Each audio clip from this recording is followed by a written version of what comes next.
government कलेजाव फरायनाय जारुरु गावदां मोदामफबलायनाय मोथो मोथो मोजां मोनबाय आं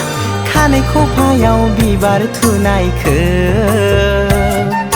कलेज गेटआव सौग्रावनाय बै जारुखौ फैयो नायनो कलेजाव बिखो गभार्नमेन्ट कलेजाव फरायनाय जारुरु गावदां मोदामफबलायनाय मोथो मोथो मोजां मोनबाय आं खानाय खफायाव बिबार थुनायखो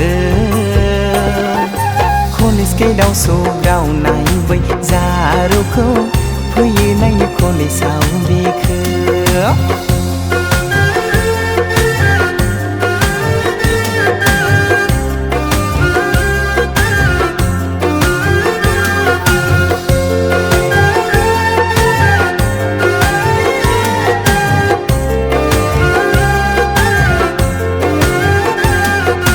नाजावदो लाइजामखौ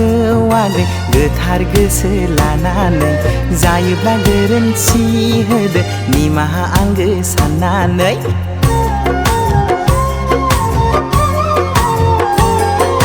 नाजावदो लाइजामखौ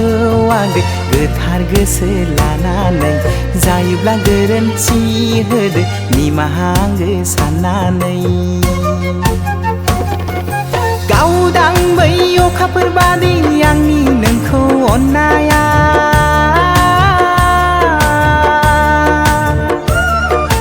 गोथौ बै लैथो बादि आंनि मोजां मोननाया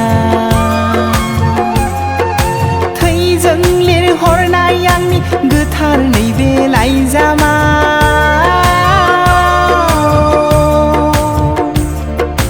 लुफाव जोबाय फिथिखा अननाय नोंनो जिउआव नागिर नागिर नागिरब्लाबो मोननाय नङा नों जिउआव गोथार गोथार आंनि बादि अननाय मुलुगाव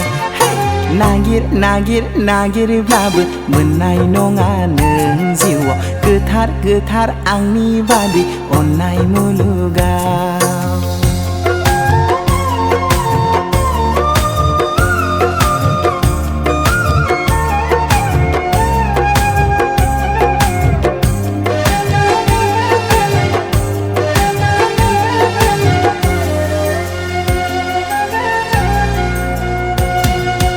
गभार्नमेन्ट कलेजाव फरायनाय आदाथि फुथ्ला बबेनि नोंलाय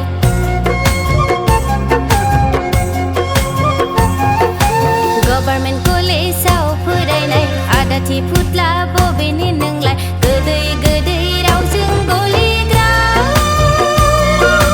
दासान नों आंखौ आदा गब्ला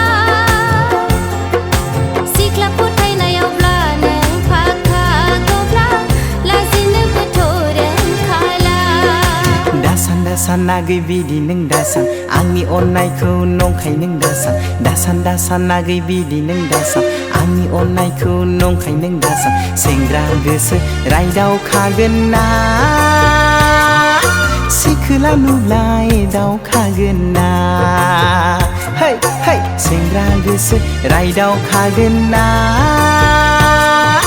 सिखोला नुब्लाय दावखागोन ना बिबारि नोङो आंनि गोसो बेरानि बारफुनाय गोरलै बिथरायनो आमाय थुखलनि बिबारि नोङो आंनि गोसो बेरानि बारफुनाय गोरलै बिथरायनो आमाय थुखलनि